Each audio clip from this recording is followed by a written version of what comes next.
क्या बोलते थे, डबल इंजन, लेकिन ना कोई इंजन चला, सब इंजन फेल थे इनके। हरियाणा वासियों को कुछ नहीं मिला, कोई प्रोजेक्ट। तो बीजेपी का तो सफाया होने वाला है और कांग्रेस की अब देखना एक तरफा हमारी सरकार बनेगी। गौर से देखिए, ये वही कुमारी शैलजा हैं जिनके लिए भाजपा के बड़े बड़े नेताओं ने पार्टी के दरवाजे खोल दिए थे, उनके अपमान पर घमासान मचा दिए थे। लेकिन कुमारी शैलजा ने जवाब देना शुरू किया तो भाजपा लगातार घिरती ही चली जा रही है। आज सिरसा के डबवाली में जनसभा को संबोधित करने पहुंची कांग्रेस सांसद कुमारी शैलजा ने भाजपा के डबल इंजन पर तंज कस दिया। उन्होंने कहा कि ये कहते थे कि डबल इंजन की सरकार है, दोगुनी ताकत के साथ काम करेगी, जनहित की नीतियां लाएगी, मगर पिछले 10 सालों से भाजपा का दोनों इंजन चला ही नहीं। साल बहुत होते हैं और 10 साल में केंद्र सरकार, राज्य सरकार, दो पहिए की कौन सी ये सरकार थी, क्या बोलते थे, डबल इंजन, लेकिन ना कोई इंजन चला, सब इंजन फेल थे इनके। हरियाणा वासियों को कुछ नहीं मिला, कोई प्रोजेक्ट नहीं आया। जो थे वो भी, अभी बात हो रही थी कि यहाँ पे तहसील का, एसडीएम का दफ्तर तक नहीं बना। हर चीज में राजनीति चली, ईंट तक लगाई नहीं, अनाउंसमेंट बहुत हो गई। ये ऐसा समय देखा है। अब लोग मन बना चुके हैं कि हम कांग्रेस की सरकार लाएं, विकल्प कांग्रेस की। क्या लिंचर में कोयला खत्म हो गया, क्या अभी कोई कसर बाकी है? देखो, भाजपा तो पूरी तरह से खत्म हो चुकी है। आपने पिछले शुरू में 5 साल मिले, तब भी कोई बहुत ज्यादा बहुमत नहीं मिला था, फिर सरकार बनी। लेकिन दूसरी बात जब सरकार बनी तो इन्हें बहुमत भी नहीं मिला था। लेकिन जिन्होंने इनके खिलाफ वोट मांगी थी, जजपा ने वोट मांगी, जजपा के 10 एमएलए बने, उनकी बैसाखी से ये सरकार चली। ये सारा प्रदेश जानता था कि चुनाव जब नजदीक आएंगे ये सरकार, आपस में ये लोग अलहदा हो जाएंगे। मैडम, एक वीडियो वायरल हुई अभी 1-2 दिन पहले।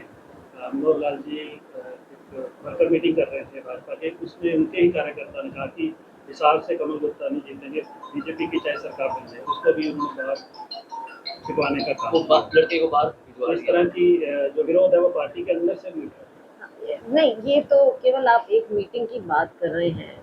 उससे पहले आपने देखा कि जब इनकी सरकार भी चली तो मंत्रियों के अलग सुर होते थे, इनके विधायकों के अलग सुर होते थे। विधायक कहते थे हमारी कोई सुनवाई नहीं है, कोई काम नहीं हो रहा। वो चीज़ें सारी सार्वजनिक थी, इनके सीनियर मंत्री तक थे। और अभी भी आपने देखा इन्होंने अपने सीनियर नेताओं को एक साइड में कर दिया है।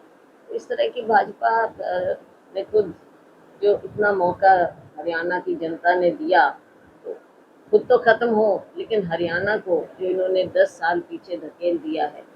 सिर्फ भाजपा ही नहीं, आज कुमारी शैलजा के निशाने पर गोपाल कांडा, अभय चौटाला और बसपा सुप्रीमो मायावती भी आ गईं। शैलजा ने कहा कि भाजपा का तो सुपड़ा साफ होना तय है, और रही बात इनेलो बसपा और हलोपा के गठबंधन की, तो इनके पास जनाधार भी नहीं है और इनकी पोल भी अब खुलकर सामने आ चुकी है। तो ये तो आके कहेंगे, लेकिन ऐसी बात जमीन पर तो है नहीं।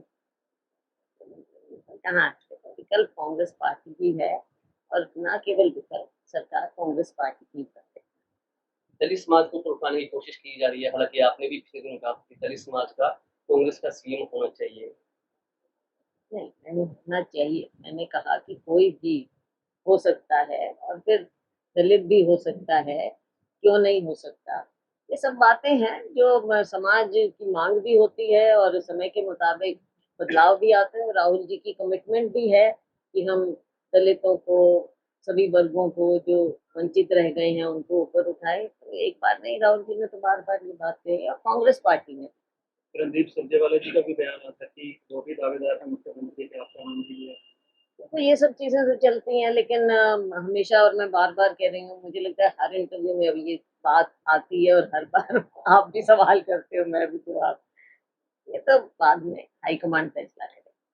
चर्चा पिछले दिनों ये थी कि कुमारी शैलजा हाईकमान से नाराज है, जिसके बाद खड़गे साहब से मुलाकात हुई, उसके बाद दोबारा एक्टिव हो गई है, चुनाव प्रचार में दिख रही है। विपक्ष में बड़ा मुद्दा भी बना है। देखो, आप बात बीजेपी ये में है, शामिल की, मुद्दा, चर्चाएं भी। हाँ, तो देखो, क्या ऑफर, क्या नहीं, सबको पता है। आप लोग मेरे को जानते हो, सब जानते हैं, जो जानते हैं उनको पता है कि शैलजा तो कहीं जाने वाली है। ये सब चीजें ऐसे ही है, चलता है राजनीति में, ऐसी बात जो पार्टी की अंदरूनी बातें हैं वो उनको। अंतिम सवाल पूछूंगा, कांग्रेस की कितनी सीटें मार रहे हैं और बीजेपी का कितना सीटें मार रहे हैं? तो बीजेपी का तो सफाया होने वाला है और कांग्रेस की अब देखना एक तरफा हमारी सरकार में। कितनी सीटें? आंकड़ों पर तो देखो, आप सवाल पूछते हो, मैं तो आज तक कभी आंकड़ों पे गए तो मैं कह रही हूँ हम 90 की 90 सीट एक सीपीएम की है, लेकिन 90 की 90 सीटों पर हम चुनाव लड़ रहे हैं, जीतने के लिए। सिरसा की आप सांसद हैं और सिरसा से ही बीजेपी ने सरेंडर कर दिया गोपाल कांडा के सामने, कैसे देखते हैं? अभी यही नहीं पता, बीजेपी को भी नहीं पता कि सरेंडर किया नहीं किया, इनके अध्यक्ष कहते नहीं किया, कोई कहता किया। तो आप देख सकते हैं कि बीजेपी में भी खुद जो अपने आप को कैसी पार्टी विद डिफरेंस, अनुशासित पार्टी, उनको यही नहीं पता सरेंडर किया है नहीं किया। एक तरफ कहते हैं सरेंडर किया, दूसरी तरफ कहते हैं नहीं हमारा तो दूसरा अलायंस है, तो कुछ है नहीं, अब बचा नहीं है। एक गठबंधन हुआ मैम, इनेलो का, बसपा का और भाजपा का, और रमेश सिंह चौटाला ये दावा करते हैं कि वो 20 से 25 सीटें उनका गठबंधन जीतेगा, मुख्यमंत्री बनेंगे और उनको घर से लेने आएंगे तो मुख्यमंत्री बनेंगे, मतलब सरकार बनाने में उनका एक अहम रोल होगा।